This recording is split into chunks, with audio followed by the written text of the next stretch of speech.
Hatep, y'all. Hatep. Hatep. My name is Nasud Atun Hutep Imre Atumre, and I'm a student teacher of Padma Bab Yanun, also known as Malachi Kobani York. These are our question and answer classes where you can ask questions dealing with our doctrine, you know what I'm saying, so about, everything that our master teacher put over the publications since 1963, 67, on to 2014. So if you got any questions, microphone's right here, and if we can't answer questions, we'll try to get back to you at a later date with the answers. So anybody got any questions? Nice shirt, man. Yeah, I know that physics is a type of science, but I want to know, what does the word quantum mean? If I'm not mistaken, quantum deals with time. Okay. You know what I'm saying? The study, the physiology of time. If I'm not mistaken, I had done research on that before, and I think maybe deal with time, maybe speak, you know what I'm saying? Right. So physics is what? It's just it's like the study, physiology. Okay. Study of the astrophysics, metaphysics, bio, all this, but you can actually look at the definition for the word physics. But this is the whole thing, is that when we're dealing with their definition, then they break down what it means to them, and then we have to take that, for lack of a better word, because we can't, explain why they gave it a different definition. Because when we was in school, you look at one word and you got 8 or 9 different definitions for one word. You feel what I'm saying? And then when you try to explain something, somebody will say, well, that's not what it means. It means this, but this is the definition that you gave me. So it depends on the context of the conversation, the sentence or the paragraph that this actual word is being used, and what does it mean. You feel what I'm saying? Right. So it's basically, you want to be more precise, look up the word for quantum, look up the word for physics. Okay. Yeah. And another question. Know that planes move by using engines and stuff like that. You said planes? Yeah, airplanes, craft. But how does craft from other worlds, how do they move? What kind of? I know they don't use wind. They don't use propulsion. Yes, they do. Oh, they do? Yeah, they do actually use propulsion. I'm talking about the same way, like that's airplanes here. Airplanes don't deal with airplanes don't deal with propulsions like the crafts does. Okay. Airplanes deal with a thing called aerodynamics. Oh, aerodynamics. Because what happens is when the way the plane is shaped, as our master teacher has spoken so many times in a book called Man from Planet Risk, Extraterrestrials in Creation, is God of Extraterrestrial, and the last but not least, which goes in more detail, is called a book called Mission Earth, and the extraterrestrial involvement, where the master teacher actually goes into that book and explains to you the difference between aerodynamics and what is propulsion. And what happened is these crafts deal with magnetism and the Earth gravity force, and they deal with the thing where they use that free energy to get boosts. If you notice that, if you watch a lot of these sci-fi movies, you always see that everything seems like to be in the center of the ship. Right. That everything moves in a what you call counterclockwise, but centrifugal, motion. Right. Where it's like, it seems like it's just like a spinning top. Right. You know what I'm saying? Yeah. But when you're dealing with aircraft's hair, right? That's why Pop said back in the days that you got a UFO and an IFO. Right. A UFO is an unidentified flying object, and an IFO is an identified flying object. Right. He said 80% of the crafts that you see in the sky are mostly IFOs. You feel me? Right. Because if you look at how the crafts are made, right? They're made where they deal with aerodynamics because it needs lift. So it's the same way when you're traveling at a certain type of speed, you're dealing with G-forces, right? So to break that G-force down, they put things on the tip. Like, cars got, the way the cars are shaped in the front, the way airplanes are shaped in the front, it's like, the way it's built is to cut through air. And also for the lift. Right. That's the same thing that birds, and bats use to get what you call airborne. Okay. That's why the faster you go, the more lift you push up pressure, and the wind underneath it will push the plane up, and you start gliding across the sky. This is why they put rockets on the airplanes to give it more speed, so it can keep lifting, it keep flying. Because the rockets is giving it an extra boost, but it actually going off the wind currency. Okay. Can you see this real quick? So if you go inside the book, give me a couple seconds real quick. I was just looking at it the other day. Let me see, Mission Earth. and the extraterrestrial involvement.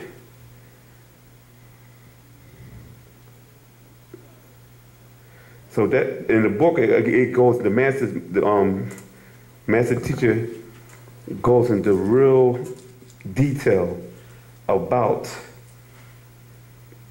what you call it, what you was asking before about propulsion. Right. So propulsion is basically works off of the electrical magnetic pull of the Earth, the magnetic energy of the Earth. Yeah, that's just one part of it. Or one part of it. Because what happens is you're dealing with a craft that goes into space. Okay. In space, there's no air, there's nothing but vacuum. So you wouldn't need aerodynamics to go into space, because where would you get your lift from? So they use other means to travel. Right. Any other questions though? I'm going back to that. My question is, so since these crafts move off of that type of energy, and it's unlimited, right? And it comes from the Earth. So my perception that they take it from the Earth. How come the Earth doesn't run out of that energy? Where did the Earth get this energy to refill itself? The Earth gets its energy. First of all, you got to understand this: the Earth is a living biological entity. It's alive. You hear me? Right. And one of the things to keep the Earth alive is the rotation of it. Because the Earth spins on its own axis, right? And with that, by spinning on its axis, it creates gravity. So that's a part of its nature. What happened is, because of the stuff that the properties that are found inside of the crust of the planet, these natural elements create what you call an energy grid, where it's an unlimited source of free energy.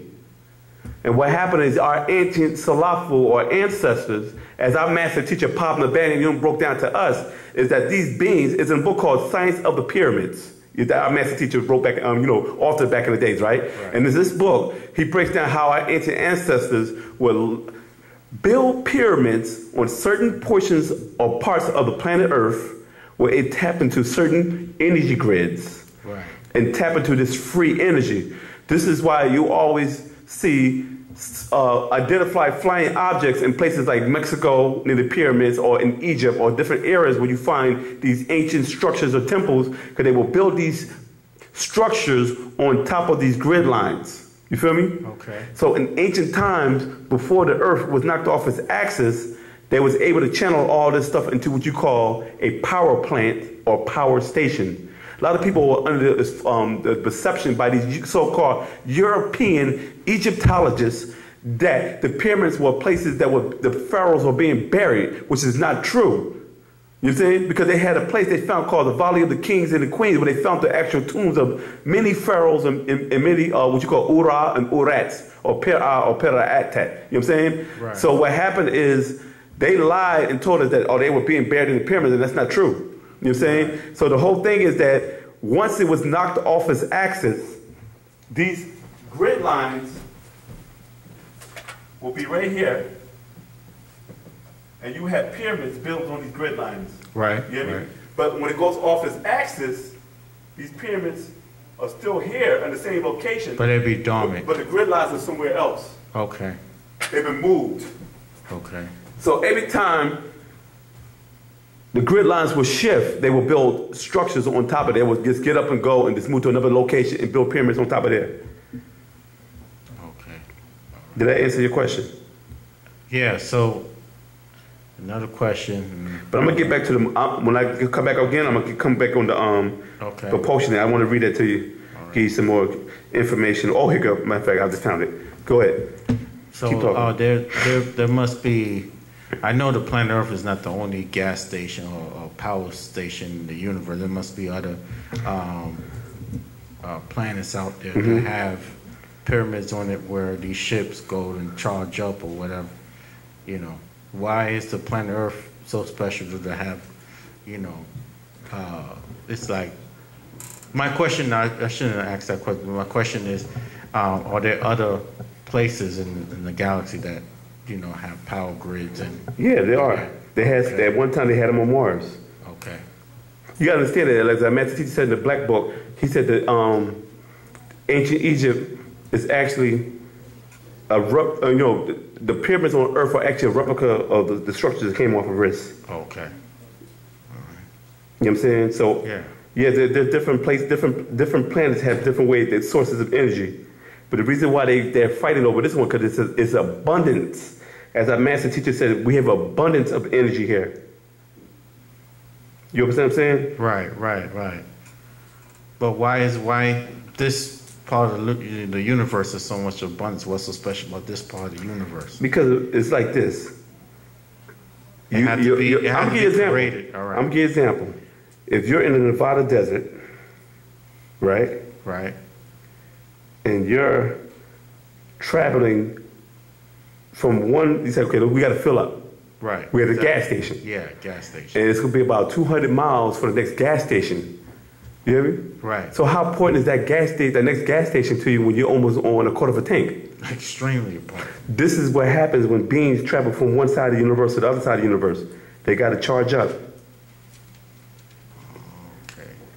It's not that deep. It's just like, okay, we got to recharge. So these guys that come into the Earth atmosphere, run across the pyramid, top of the pyramid, charge up, and then roll out. Okay. All right. That's it. Yeah. And with that, I'd like to class over to my brother, Huntui Senen Atumre.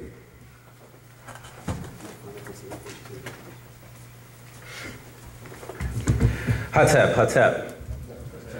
Ranani Huntui Senen Atumre, a student of the master teacher, Panabab Yanun, also known in this day and time as Dr. Malachi Kobina Zodak York, the master teacher, the master of heavens and earth, who we always would like to state for the record that he is innocent of the false allegations that were brought against him.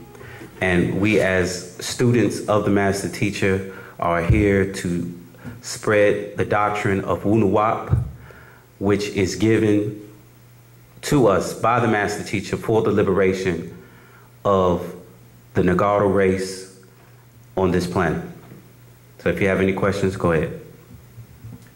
Yes, what are the affiliations with the Egyptians building pyramids and the Olmecs or the Mayans building pyramids? Well, you know, the pyramids in themselves were energy structures, as the brother was explaining, which were used to actually charge different crafts. Right? And they channeled the certain energies based on the structure of the pyramid, the way they were designed. They also relate to the silicone molecule, which is explained in the actual fact, number 18, tone, sound, vibrational frequencies. You follow? So the pyramid structures in themselves, as they relate to those, that crystal, the silicone dioxide molecule, the angle in which the pyramids are built closely relate to the angle in which that molecule is constructed, and which creates a crystal. The crystal in itself, right, is able to be used as what is called a quantum converter, which if it traps light, it can store various amounts of information. You follow what I'm saying? So those crystals, as he explained in the pyramids in their structure, we, the ancient Egyptians, built the structures based on the magnetism of the planet and the magnetic field and the paramagnetic properties of the material used to construct the pyramids. You follow? So those structures were actually energy centers. Right. But also, were they same, like, are they the same Anunnakis, like in the South America? Well, you have to understand, the master teacher explained when the being who was known as Alelu, when he came to this planet, right, he actually set up in South America. Mm-hmm. You follow? And he was a member of those Anakim, those beings. But you also had a different group of beings who were in Egypt known as the Natharu. right? So you're talking about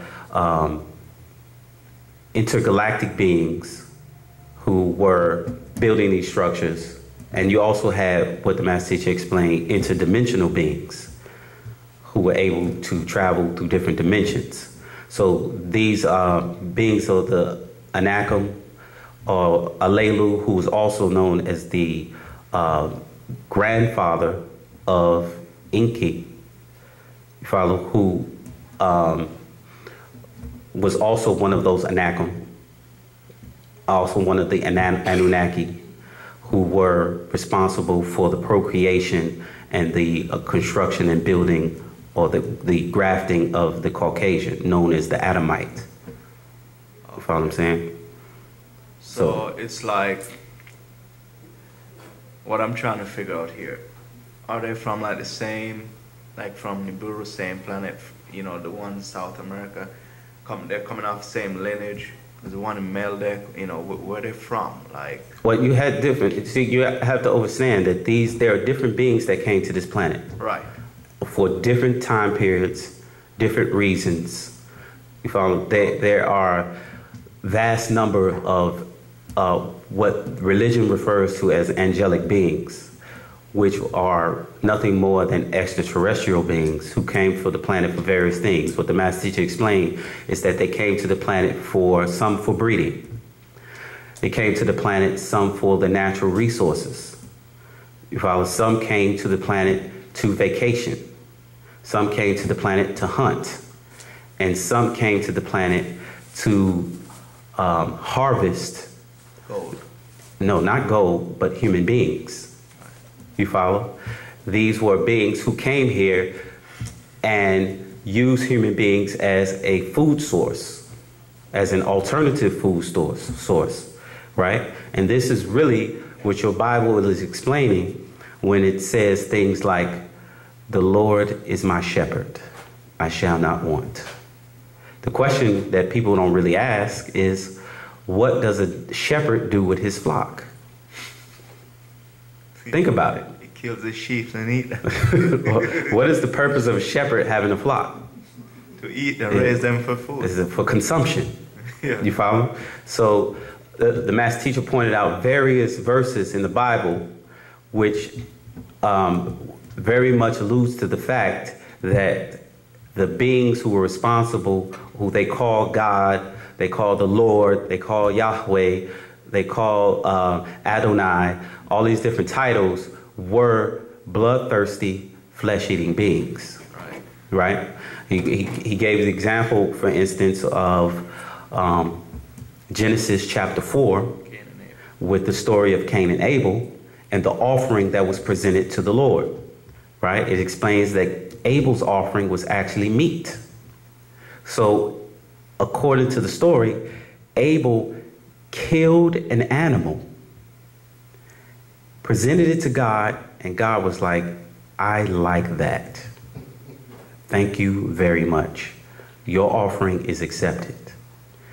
Cain came with the vegetation, the salad, and God didn't like the salad. Want meat. He wanted the meat. You follow? So the Bible also explains, as you go through it, that God, or the Lord, smelled the sweet savor, right? And I've said this in class many times before. Sweet savor are two words that relate to taste. You follow? So these are things that are letting you know that these beings were consuming this burnt offering that was presented in the many characters in the Bible who offered this to the God. The Master Teacher even explained that if you really read the book of Leviticus, you're reading a cookbook. You're reading that how the Lord likes his meat, how he likes it prepared, what type of animal to put as an offering. You know, certain animals without blemish. It tells you what to do with the blood. It tells you how to sprinkle it about. It tells you what cuts of meat that he likes. You follow? It's literally a cookbook. And the question is, why does God, the Lord, Yahweh, say, kill an animal, prepare it this way so that I am pleased? And the question is why, and we never really ask that question. The master teacher has given us the answer, and the answer is that this book is talking about flesh-eating, bloodthirsty beings. You follow? So when you're talking about various places around the planet, there are different beings came to different parts of the planet for various reasons. You're right about that too, because I remember they had human sacrifice, like right. And the question is, people don't really ask, why were these tribes actually sacrificing in many instances virgins? People who were pure, people who haven't been defiled, people whose genetics haven't been mixed. You follow? And in many instances, these were food for the gods. There were blood sacrifices made to different extraterrestrial beings because this is what they liked. And what's interesting is, again, as the master teacher explained, when you read in Genesis chapter 18, and it says that the Lord appeared to Abraham. Abraham was moving really, really fast because he knew that the being that he was dealing with, the three beings that appeared before him, they like to eat. And if he didn't prepare them something fast and quick, they may have eaten him. So you get to Genesis 18:8, and it literally says that they took the meat that they prepared, and note that it says they prepared it and never says they cooked it. You follow? In that whole story. And they prepared it, and these beings ate raw meat. Follow? So these are the beings in the Bible that they're talking about, who are the Anakim, who are the Anunnaki, who are the Elohim. These are flesh-eating, bloodthirsty beings. And many instances, the master teacher has put clues as to, in the various degrees coming from religion into Wu-nuwaup, how the beings or the Anunnaki were these beings. You follow? He explained how when you're talking about the being called Abraham, Abraham comes out of Ur of Chaldea. And the question is, what does that mean? What does Ur mean? What does Chaldea mean? Follow? Chaldea means land of the demons. Ur means fire. The fiery land of the demons is where Abraham comes from. And this is also the place in which the master teacher explained was the city of Nergal and Erishkigal, who were Anunnaki or Anakim. You follow? What's the difference with an Anakim? Say it again. What's the difference? Well, again, those are different titles that relate to those same beings. Again, Anunnaki is just a title. Right. Anakim is a title, right? These were different titles that related to these different groups of beings. You follow? So you may see Anakim, you may see Anaki, right? These were the different beings that made reference to the beings in the Bible who are known as the Elohim, right? As the master teacher explained, when you're dealing with the holy tablets, which gives you a lot of stories of the Anunnaki, he explained that the holy tablets is everything that the religious books were trying to say, but they lack certain scientific information. So the holy tablets completed those stories to let you know that the Bible, your Quran, are talking about the Anunnaki. Now, in this day and time, he's revealing who the Anunnaki really are. You follow? They are a bloodthirsty group of beings who work with the Pleiadians to create the Adamites, which is your story of the Bible. They're not our creators. Say it again. They are not our creators. They are not our creators, no. We are the Neturus. Or the Nataru, right. Also known as the Neturu. Right. Follow, which is a whole different set of They are from Risk, Meldek. Well, you have different beings who came to this planet by way of Orion. You follow the Orion as well as Sirius. You follow? So, and he also explained that different beings that relate to us came from Morazak or Risk or Razak, right? Or the Riskians. So those beings do relate to us, but the Anunnaki are not. Now, in this day and time, because of our mixture, of our interbreeding, of our violation of certain laws that we were supposed to follow, because we followed after beings who were not in our best interests or outside of Africa, outside of Tamaray, we followed them and mixed in with them, and we have been mixed in terms of our blood. So now the master teacher's job is to cleanse us and redevelop the genes of the Natharu. How do you do that? Wu-nuwaup. You listen to the guide. You got to understand your genetics, which is why our doctrine is a genetic doctrine. You got to understand things that the master teacher is revealing in books like Feeding the Forces, where you have things like a morphogenetic field. You follow?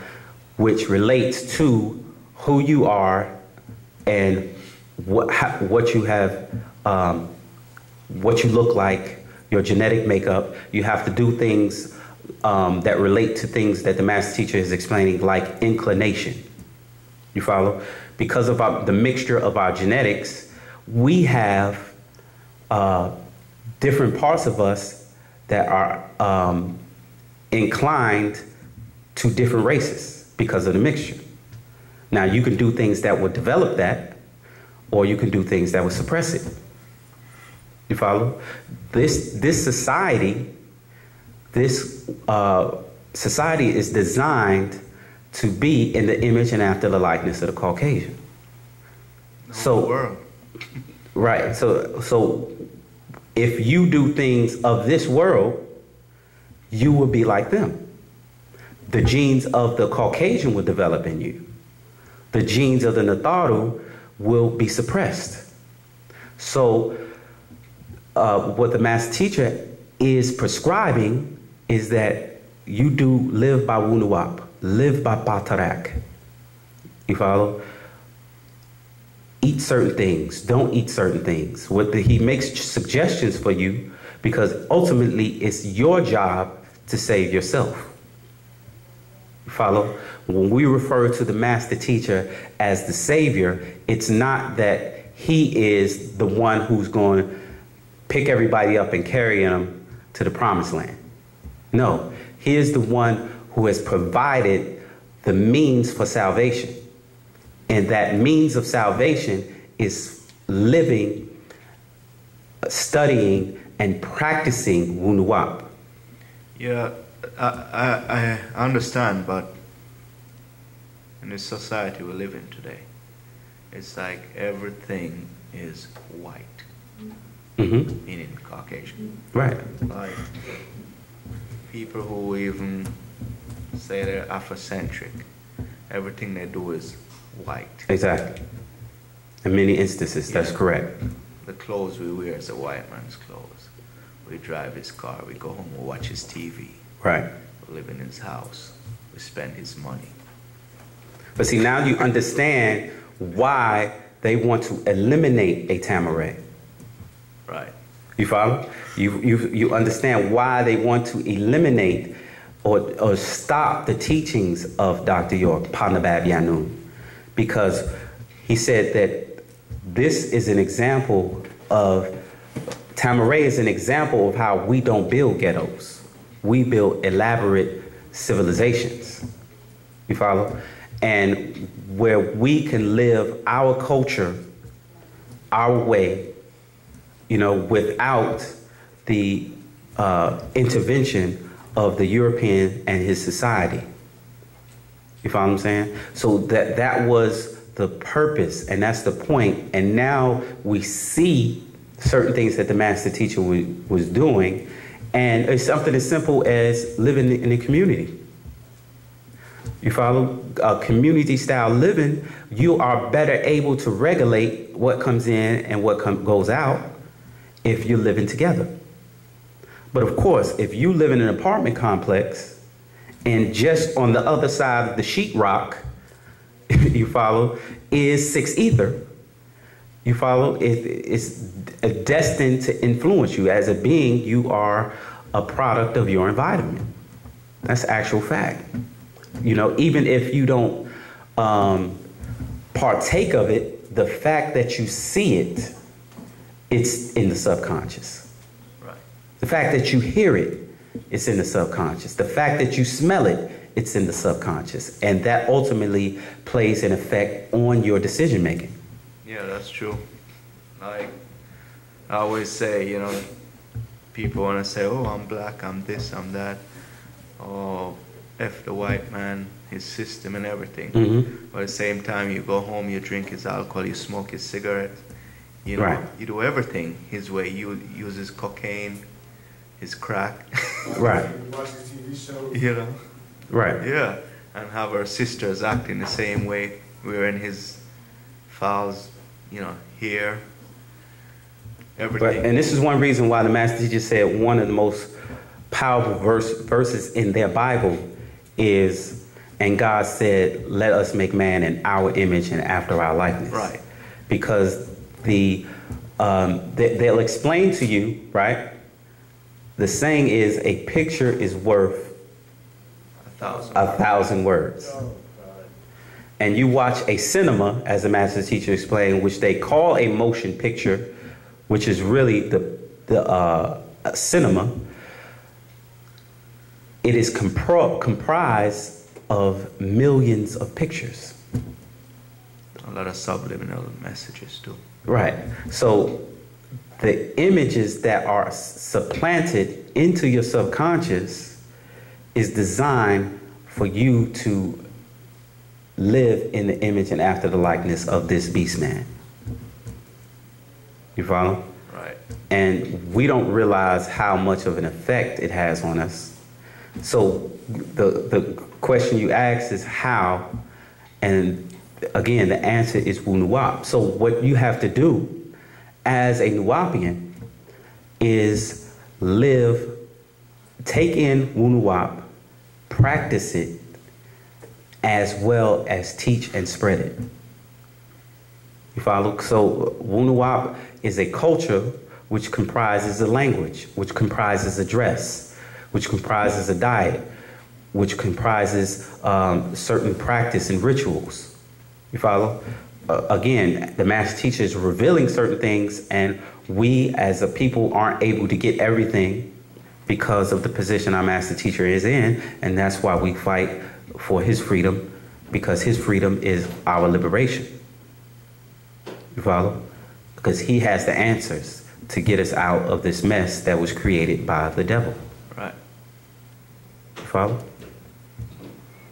And with that, I'd like to pass the class to my good brother, Atum Hutep Imre Atum Reye.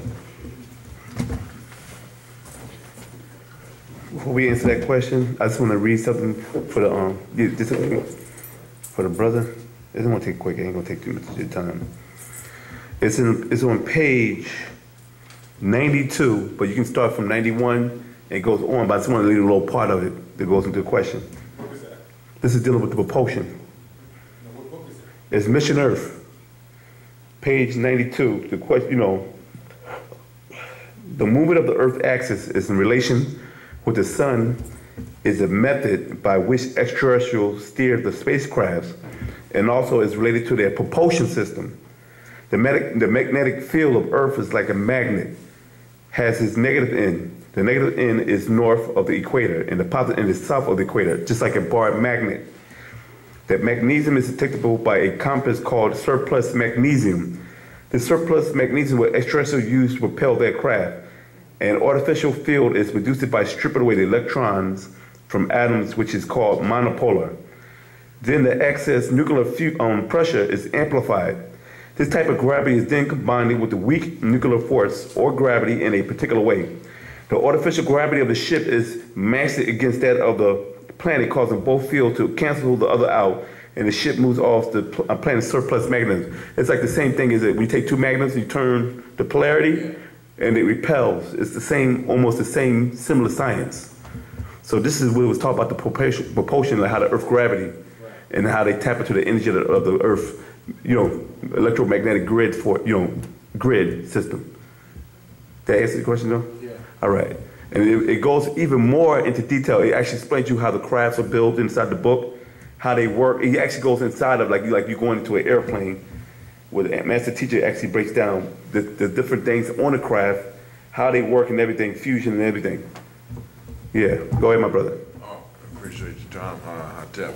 I just had a question about the Anunnaki. Yes. Right, yeah, because he was saying that there was bloodthirsty beings. Yes. I thought that was us, like the Salafu, though, Anunnaki. So you got to remember that when the master teacher take us to different schools, we submerge in those schools. We don't just read and say, okay, we read the Quran and we know about Islam. He takes you to the school where you actually has to become a part of that school. So when we practice Islam, you had to be Muslim. You had to pray as a Muslim, dress as a Muslim, eat as a Muslim, everything. But we were the best Muslims on the planet. Same way we was Christians at the Holy Tabernacle Ministry or the Egyptian Church of Christ or the Holy See Baptist Synagogue. You know what I'm saying? We immersed ourselves into it. Even when we was the Nubian Hebrews, you know what I'm saying? Or the United Wu-nuwaupu Nation of Moors. So what happens, like my brother was saying earlier, he was saying that when we went to these schools, you know what I'm saying, it gave you a better understanding of these so-called books you call the Bible, the Quran, and the Torah. So it broke down scientifically. You have a better, clear vision of what you was reading. You know what I'm saying? And at the time, the master teacher said, the only way I can get you to read and study this stuff is I have to put you in their story. You know what I'm saying? You got to understand that these beings can shapeshift and change their form and look Caucasian or look black. A lot of people are under the impression that the Anunnaki were humanoids. They started off as humanoids. It's not true. The Anunnaki is just a title. It means those that Anu sent to Earth in 50s. Anu is not an Anunnaki. Anu is a Nutu. And at one time, I think our master teacher was breaking down a long time ago that he was part of the Nadaru. Am I mistaken with that? You know what I'm saying? He was a Nadaru, but it's a different thing going back then. You feel me? You got to understand that when these beings left Risk because of the shield depleter or the ozone layer was deteriorating, they went to other places and started doing genetic manipulation of other species to create so they could be able to incarnate into these forms to survive on these particular planets. But then when they left these planets, they left in the forms that they were already in, and they crashed down and hit the Earth. A lot of these Anunnaki were Greys, Hindus, reptilians, Deliverticulans, Marcabians, and Meldekians. You feel me? Because it was a federation of them. You feel me? But we get under the thing, oh, Anunnaki is a tribe, it's a race. It never was that. It's just an event that was told. Go here. You feel me? So what happened is, when we were studying the holy tablets, we were submersed in it and we accepted them as our people. But Pop never said the ancestors. If you notice, he's the only time he used ancestors is when we go into the newer doctrine. You know what I'm saying? But I don't quote me on it, but I'm not mistaken. I never seen the message said that they were our ancestors. They said they were our overseers. You know what I'm saying? Or these are the ones that walks over us. You know what I'm saying? But you got to also remember, too, that you have some of their genetics in you only by way of mixing with the Adamite race. This is why we are this complexion. And what happened is at the time that we had lost the covenant, the master teacher said we lost our covenant. So he said we had to get a new covenant. So the covenant that we had lost was the covenant that we had with the Anunnaki. Then we had a new covenant that was taken in with Enki. But Enki was not a pure-blooded Anunnaki because he was also from the serpent race that came here from off the earth. You know what I'm saying? Which you know as the who? Draconian? No, they were draconian. You got different species. See, all the draconians are not the same. So you had the word, what's the word? Mulafu? What's it? Musafu? Mushafu, which was the disagreeable ones, and the ones that was agreeable nature was called Muganu. You feel me?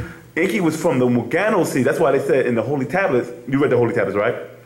But you're familiar with the stories, right? That Enki was not a full-blooded Anunnaki. Remember that? Right. He was half and half. But they would not talk about half reptilian, half Anunnaki. He was half reptilian, half draconian. Two different species of reptiles. One of them didn't like the other one. They said, well, you're not a pure blood Wu-nuwaupu. You know what I'm saying? You're not, but you are part Mugano. But that Mugano seed descended from what you call Earth when the Meldekians were already living here in the oceans. Because you got to remember that when Risk crashed into Maldek, a lot of people are under the impression, not Risk, Nibiru crashed into Maldek, a lot of people are under the impression that the Meldekians was only living on Maldek. When you have Meldekians living on Pluto, and then you had some living on Earth, and you had some living on Mars. When the Nibiru came closer to the Earth atmosphere, the planet, I think it was 11 fighter ships, were launched from Earth under Lunar, who was half Hindu, half Meldekian, but that Meldekian was a humanoid Meldekian. You feel me? You know what I'm saying? And when they mixed in, these are beings that was already living here on Earth. This is in the Holy Tablets. They attacked the Nibiru. These were Meldekians that were already here, but these were what you call the old ones, and then the ones that came from Maldek was called the ancient ones. And what happened is when they came there, they said, well, will you follow our old ways? They said no, and the war was always going off between these two species of what you call Meldekian. One was of the troglodyte race, and the other was of the dragon race. You feel what I'm saying? One was about eating human beings and manipulating them and trying to enslave them, while the other one was trying to look for the divine in human beings and help save them. You feel me? This one that was trying to help us and look for divine is where Enki's mother Id was descended from. You feel me? Okay, right. Right on. That's heavy. Yeah, and you gotta remember that. Do you eat chicken? No. How about fish? No. You don't eat no meat. Nah, I've been 3 months. 3 months in. Okay, but 3 months ago you was eating some type of flesh, right? About 3 or 4 months ago. And when you just told let me have a order this or order that, or you went to the supermarket and you paid for it, right? Right. Does that make you a bad person? I don't think so. Okay, this is when you think about something eating you, you're like, oh, he gotta be bad. You hear me? It is bad for you because he eats you. So how do you think that chicken feel? Yeah. You hear me? Or that goldfish? While he watch you eating some, some brown stew fish. You feel me? Well, if it's in their nature, then, Just like it's in the lion nature to eat you. It's going to make the lion or the alligator bad. It's just that they got to eat too. Right. You just shouldn't be nowhere near the Nile River or the jungle where they live at and say, look, I'm a sandwich. When I pet the lion says, damn, I never seen my food talk to me before. You hear me? Go ahead. Another question, right on. Another question I had is like, okay, the whole Jesus story, right? Yeah. Yeah, because my understanding was like that whole started with the Ptolemy dynasty, right? Ptolemy I. He wanted to be made into a deity, so he had them make the Serapis Christos. Then Council of Nicaea made a law that you had to call it Jesus Christos, and that's how Christianity was born. And that shit's older than that. Okay. So Christianity comes from India. That's what they call it, Krishna. Right. Christianity, not Christianity. Coming from Karash. You know what I'm saying? And no, Karash is actually the Egyptian word. That's where they got it from. Right. You know what I'm saying? But we talk about in the Hindu language, they had a deity that was a avatar of a being named Vishnu, who incarnated in the flesh again. And when he incarnated in the flesh again, his name was called Krishna. This is the same story that you find in the Bible when it said God came down and became flesh. In the beginning was the Word was God, Word was God, and the Word became flesh. That was talking about Vishnu. But there's so many different layers of what the Word became flesh. It goes around the planet in different ways. It talked about how the tones became into flesh, and we're dealing with, sound, vibration, frequency, and how it manifested into physical form. Eventually, when we come from nothing to the something, but then when you come from the Hindu perspective, they were talking about when Vishnu came down and incarnated in the flesh again, and he was known as Krishna. You know what I'm saying? Okay. Out of the triad of Vishnu, Brahma, and Shiva. You feel me? So what happened is a lot of stuff that we are reading that you call the Jesus Christos or Jesus Christos is really coming from a lot of Hindu doctrine, mixed in with a little tiny bit of Tamaranian doctrine and just throw in a nice little slab of Sumerian doctrine. You know what I'm saying? So this is what you call your solar messiahs around the world. You feel me? But the oldest one was Haru, the son of Asat and Asar. You feel me? Right. This is our ancestors. See, what happened is when they were creating the spell of Leviathan, it was being custom made to say, look, I know I can't fool these Arabs with this Jesus story, right? So I'll have to create a Arab version of it called the Quran. You hear me? I know I can't get these Romans with this Jewish spell, so I had to create a Roman Catholic version called the Roman, the Holy Bible. Right. And I think, I can't get these Jews or these Assyrians or these Palestinians or Lebanese to follow it, so I'm going to come up with a Babylonian version, what you call the Enuma Elish and the Epics of Gilgamesh, and I'm going to call it the Torah. So they were creating the Anunnaki were creating spells with the witches that were casting spells all over the world, what you call Leviathan, would defeat their sex force. This is why in the last update, the master teacher said that the women were put under a certain type of spell where they would not get along with each other because they were witches that was under Enlil or Nanar and them who were casting spells throughout the world on our people.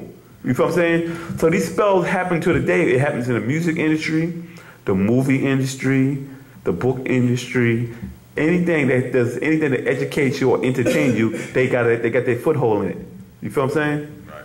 So, not to cut it, but yeah, go ahead. So, but I guess still, because then you got the story of Yahweh, right? You got Jesus, which that's obviously propaganda. Yeah. Right. But then you got Yahweh, who the Hebrew Israelites have cut you if you try to tell them that he wasn't black.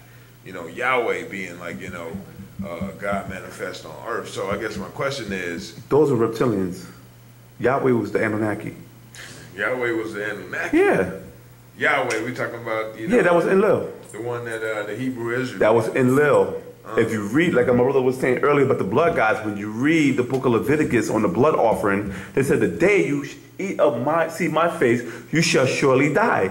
Because they were inside of the Holy of Holies, inside those temples, having a feast. The only people that can come in there were the high priest, and they couldn't even look at them. Because remember they said it was veils behind veils. Because they did not want these people to see that they were giving offerings to reptilian humanoids. You know what I'm saying?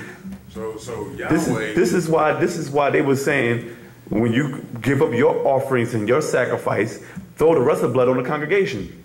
You remember reading that, did you? No. These Israelites are nothing but 5%. Do you read that? Which one? Congregation, congregation. I can't remember the verse right now. We'll get back to that later, though.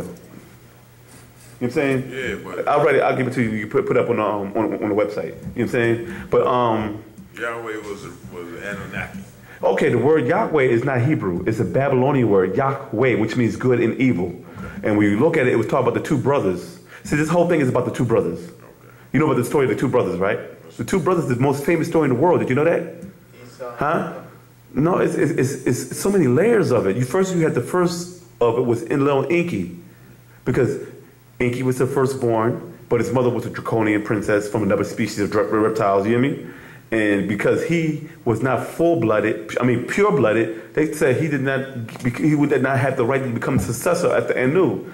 So when Enlil was born, whose mother was a half-sister of Anu, he was actually given full successorship of being the next in line of the power of Anu. You hear me? Enki was mad. He said, I feel like you stole my birthright. So there was animosity. So the wars that you're seeing going on planet Earth today between the Edomite race and the Hindus, because these Hindus that we're talking about come in many shapes and forms. There's 5 species of them. But then they migrated out of what you call Bali, or you call India, you know what I'm saying? And migrated places called Pakistan, which was actually part of India in ancient times, and then moved into Iraq and Iran, which were nothing but cities that was called in ancient time, ancient Mesopotamia. You hear me? And then they just put on different garbs and start letting their beard grow, and you be like, oh, these guys are Arabs. But the word Arab doesn't really don't your nationality or your race. It just tell you what is it that you do. Because the word Arab means someone who travels. You feel me? So a wonder, exactly. So you know what I'm saying? When you say the word for Araba, you know what I'm saying? It's almost the same word as Ibrum. or Ibra, or Abra, or Abraham, or Eber. These are all the same root words, you feel me? Or the word Nibiru, which means the planet of the crossing. It means to cross over or to wander, you feel me? So now, you got the war between the two brothers, and the people that's under them is the Caucasian race that's still under Enlil. If I'm not mistaken, the Caucasian race is still under Enki. And the Hindus, no, I think it's because Enki was the one that vouched for it, was trying to save him. You know what I'm saying? Because he's the one that created the Caucasian race of 6,000 years ago. Not the 8,400 year Caucasian, and not the 49, what was the other one? It was the 8,400. No, I think it was a different. I'll get back to that. I'll get more clarity on that one though, on that part. But I'm saying is that you had different species of Caucasian, but the Caucasian of 6,000 years ago was something that was created by the Anunnaki. You feel what I'm saying? And what happened is the two brothers claimed two different species, Hindus and the Caucasian race. But one was a European, a Caucasus Aryan, and the other was an Indo-Aryan.